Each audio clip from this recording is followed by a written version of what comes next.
Welcome to CMD news. నా పేరు దివ్య. నేటి వార్తా విశేషాలు.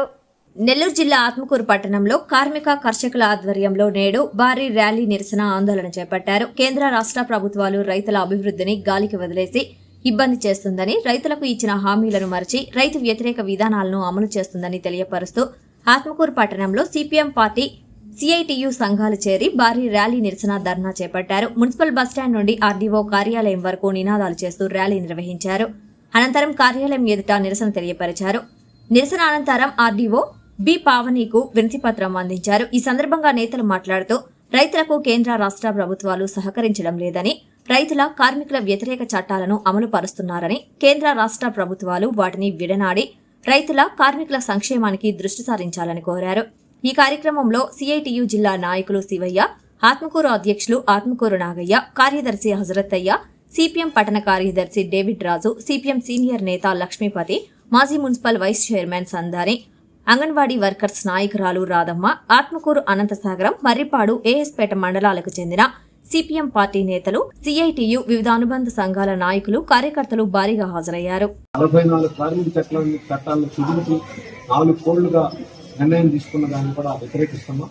పాత కార్మిక చట్టాలను యథాతథంగా అమలు చేయాలని కోరుతున్నాం. అదేవిధంగా స్కీమ్ వర్కర్లను కార్మికులుగా గుర్తించాలని, వాళ్ళకి రిటైర్మెంట్ బెనిఫిట్స్ అన్ని ఇవ్వాలని, అదేవిధంగా కనీస వేతనాన్ని 26,000 రూపాయలని అమలు చేయాలని ఇలాంటి డిమాండ్స్ మీద ఈ నిరసన కార్యక్రమం చేస్తున్నామా. దీన్ని మీరు ప్రభుత్వం దృష్టికి తీసుకెళ్ళి కార్మిక వర్గానికి రైతాంగాన్ని మేలు జరిగే విధంగా చర్య తీసుకుంటారని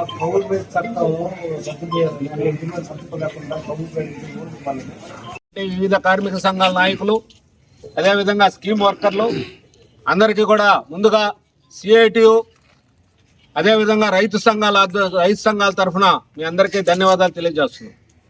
ఈరోజు దేశంలో కార్మిక చట్టాలని 44 కార్మిక చట్టాలని 4 కోట్లుగా తగ్గించారు. ఈ 4 కోట్లుగా చేసిన దాని ఫలితంగా ఈరోజు కార్మిక వర్గానికి రావాల్సినటువంటి హక్కులు హరింపబడ్డాయి. ఆ హక్కులు హరింపబడిన దానికి వ్యతిరేకంగా ఈ 4 కోడులు రద్దు చేయాలని చెప్పి మేము సిఐటిగా డిమాండ్ చేస్తున్నాం.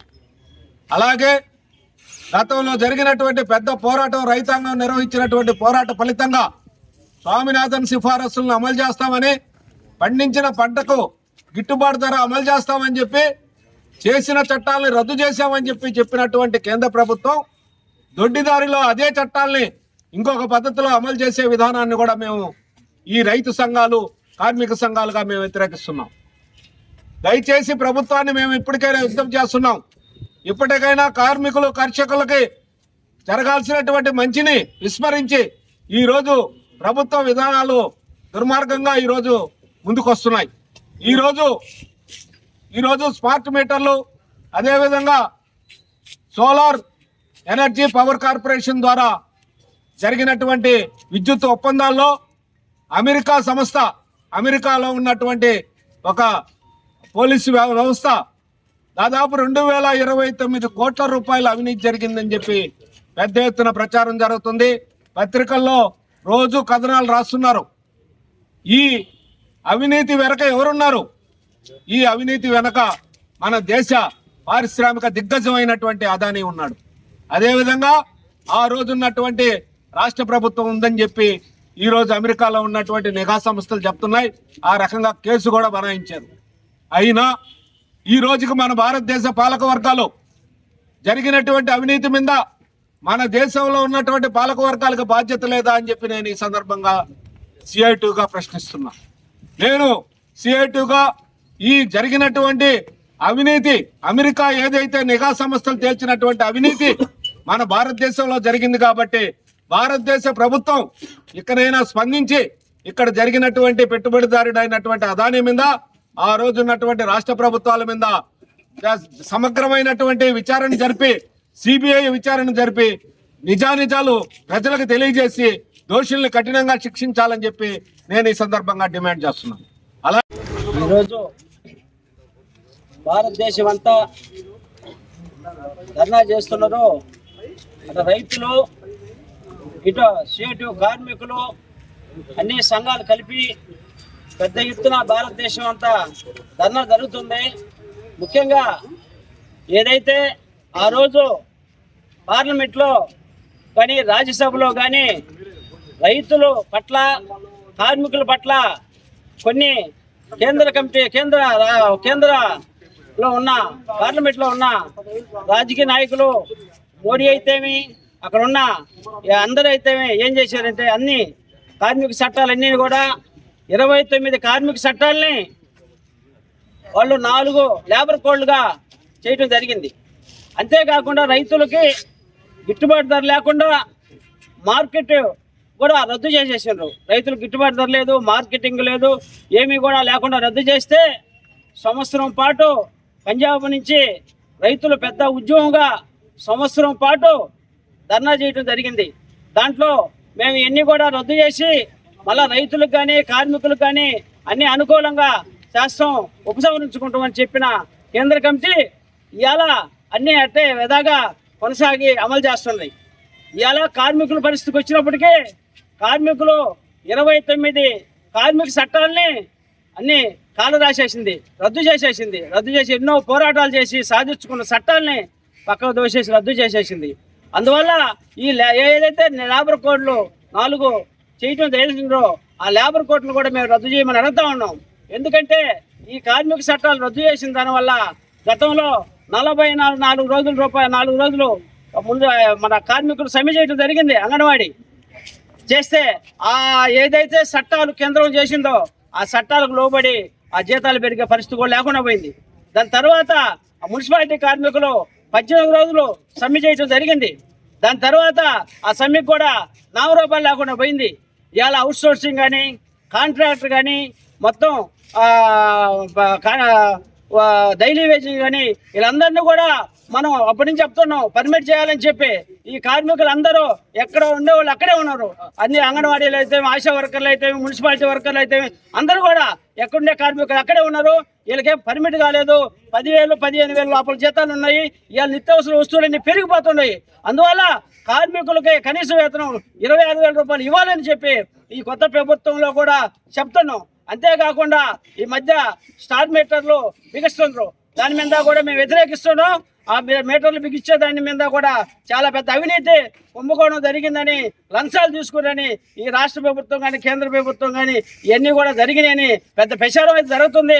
అట్లాంటి స్టార్ మీటర్లని బిగియకూడదు. ఎందుకంటే ప్రభుత్వం ఒక పక్క లంచం తీసుకుందని ముద్ర పడిపోయిన తర్వాత ఆ మీటర్లకి ఇక్కడుండే ప్రభుత్వం ఆ మీటర్లు బిగించడానికి ఎందుకు ముందుకు వస్తుందో మేము వ్యతిరేకిస్తున్నాం దీన్ని కూడా అని చెప్తూ ఈ కార్మిక చట్టాలని ఏదైతే మళ్ళా పునరుద్ధరించాలని నేను చెప్తూ సిఐటిగా సెలవు తీసుకుంటున్నాను. సోదరు నవంబర్ 26 మనం రాజ్యాంగాన్ని ఆమోదించుకున్న రోజు ఈరోజు. ఈ స్ఫూర్తితోనే రైతులు తమ పోరాటాన్ని కొనసాగించారు. వాళ్ళు ఎంతో కాలం ఢిల్లీలో తీవ్ర చలిలో ఎండకి తమ ప్రాణాలను అర్పించి ఈ వ్యవసాయ కార్మిక వ్యతిరేకంగా పోరాటం చేస్తే మన ప్రధానమంత్రి దిగొచ్చి టీవీ ముందుకు వచ్చి దేశ ప్రజలకి క్షమాపణ చెప్తూ ఈ వ్యతిరేక చట్టాలను వెనక్కి తీసుకుంటామని ప్రకటించాడు. కానీ దొంగదారిలో ఈ చట్టాలని అమలు చేస్తా ఉన్నాడు. ఇప్పటికి కూడా అన్ని రకాల పంటలు కనీస మద్దతు ధర చట్టం చేయలేదు. స్వామినాథన్ ఎవరైతే సిఫార్సులు చేశాడో వాటిని అమలు చేస్తానని చెప్పిన ప్రధానమంత్రి ఆ సిఫార్సులు తొంగలో దక్కి వ్యవసాయాన్ని కూడా కార్పొరేట్ చేతిలో పెట్టే ప్రయత్నాలు చేస్తా ఉన్నాడు. అదేవిధంగా గతంలో కార్మికులు ఎన్నో పోరాటాలు చేసి అనేక చట్టాలని తెచ్చుకున్నారు. కనీస వేతన చట్టం, పేమెంట్ వేజెస్ యాక్ట్ లాంటివి 29 చట్టాలని రద్దు చేసి 4 లేబర్ కోడ్లుగా ప్రభుత్వం కోవిడ్ టైంలో ఎవరు లేని సందర్భంలో చట్టం తీసుకొచ్చింది. ఈ లేబర్ కోడ్ని రద్దు చేయాలని చెప్పేసి మనం డిమాండ్ చేస్తా ఉన్నాం. ఏదైతే సుప్రీంకోర్టు ఆ ధరల ప్రకారం కనీస వేతన చట్టాలు ఉండాలని చెప్పిందో ప్రస్తుత ధరల ప్రకారం కనీస వేతన 26,000 రూపాయలు ఉంటే లేబర్ కోడ్ల ప్రకారం ఇప్పుడు ప్రభుత్వం చెప్తున్నది ఒక కార్మికుడికి నెలకి 6,000 సరిపోతుందని చెప్తా ఉంది. కాబట్టి ఈ లేబర్ కోడ్ని వ్యతిరేకించాలా. అదేవిధంగా ప్రభుత్వ రంగ సంస్థలన్నింటినీ కూడా కార్పొరేట్లకు దారిదత్తం చేస్తూ ఈ విధానాన్ని అవలంబిస్తూ ఉన్నారు. ఈ ప్రైవేటీకరణ విధానాన్ని మనం వ్యతిరేకిస్తూ ఉన్నాం. మనం ఎంతోమంది ప్రాణత్యాగం చేసి సాధించుకున్నటువంటి విశాఖ ఉక్కుని కూడా ప్రైవేటైజ్ చేయడానికి ప్రభుత్వం ముందుకు పోతా ఉంది. విశాఖ ఉక్కు ఆంధ్రుల హక్కు అని చెప్పేసి మనం ఎన్నో పోరాటాలు చేసి సాధించుకున్న సంస్థ అది. ప్రభుత్వ రంగ సంస్థని అది తక్కువ ధరకి కార్పొరేట్లకు ఇచ్చేదానికోసంగా ప్రభుత్వం ప్రయత్నాలు చేస్తూ ఉంది. అదేవిధంగా మనకు కనీస అవసరమైనటువంటి కనీస అవసరాలు అన్నిటికంటే కూడా ముఖ్యమైనది కరెంట్. ఈరోజు అటువంటి విద్యుత్తును కూడా విపరీతంగా రేట్లు పెంచి పేద ప్రజలకి విద్యుత్తును దూరం చేసేటట్టుగా విద్యుత్ సంస్కరణ బిల్లుని పార్లమెంట్లో ప్రవేశపెట్టింది. అదే ఈ విధానాలు కనుక అయితే చట్టం రూపంలోకి వచ్చిన తర్వాత సామాన్య మానవుడు కరెంటు వినియోగించుకునే పరిస్థితి ఉండదు. కాబట్టి ఈ విద్యుత్ సవరణ బిల్లుని మనం అందరం వ్యతిరేకించాలా. దొడ్డిదారులో స్మార్ట్ మీటర్లు బిగిస్తా ఉన్నారు. వ్యవసాయానికి కూడా బిల్లులు వసూలు చేస్తామని చెప్తా ఉన్నారు. వ్యవసాయానికైనా బిల్లులు వసూలు చేసే పని అయితే ఒక ఎకరా ఉన్న రైతుకి కనీసం 12,000 రూపాయల సంవత్సరం కట్టాల్సిన పరిస్థితి వస్తూ ఉంది. ఇప్పుడు వ్యవసాయం ఫ్రీగా ఉన్న సందర్భంలోనే అనేక మంది రైతులు ఆత్మహత్య చేసుకునే విధంగా ఈరోజు వ్యవసాయ విధానాలు ఉన్నాయి. కరెంటు కూడా ఇంకొక భారం కనుక అయితే రైతులు పంటలు పండించే పరిస్థితి ఉండదు. పేద ప్రజలంతా కూడా తిండికి అల్లాడాల్సిన పరిస్థితి మన ముందుంది. కాబట్టి ఈ విద్యుత్ సవరణ బిల్లును కూడా మనందరం మూకుమ్మడిగా వ్యతిరేకించాల్సిన అవసరం ఉంది. అదేవిధంగా వంట నూనెలన్నీ కూడా మనం ఇతర దేశాల మీద ఆధారపడి దిగుమతి చేసుకుంటా ఉన్నాం. ఇప్పుడు ప్రభుత్వం దిగుమతి సుంకాలు పెంచినందువల్ల వంట నూనె ధరలు విపరీతంగా పెరిగిపోయినాయి. ఆహార ధాన్యాలని పెట్రోల్లో వినియోగించుకునే దానికోసంగా పర్మిషన్ ఇచ్చిన తర్వాత ఆహార ధాన్యాల కొరత ఏర్పడింది. పేద ప్రజలకి కనీస అవసరాలైనటువంటి ధరలు పెరిగి కనీస అవసరాలు కూడా తీరలేని పరిస్థితుల్లో ఈరోజు మన ప్రభుత్వ విధానం ఉన్నాయి. కాబట్టి ఈ కేంద్ర రాష్ట్ర ప్రభుత్వాన్ని వ్యతిరేకిస్తూ ఈరోజు మనం దేశవ్యాప్తంగా ధర్నా నిర్వహిస్తున్నాం.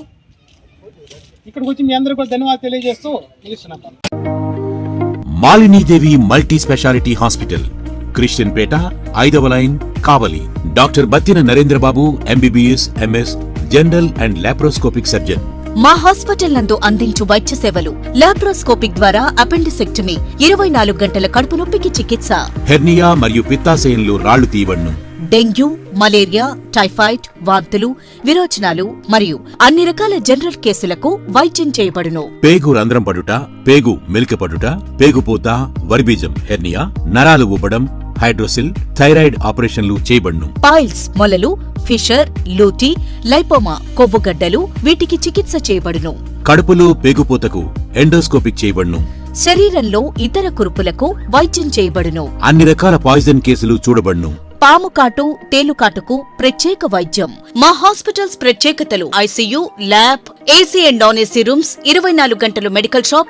అత్యవసర కేసులు అన్ని వేళలా చూడబడును. Malinidevi multi speciality hospital, Christian Peta, 5వ లైన్, కావలి. ఫోన్ నంబర్స్ 9398665676 మరియు 08626245167.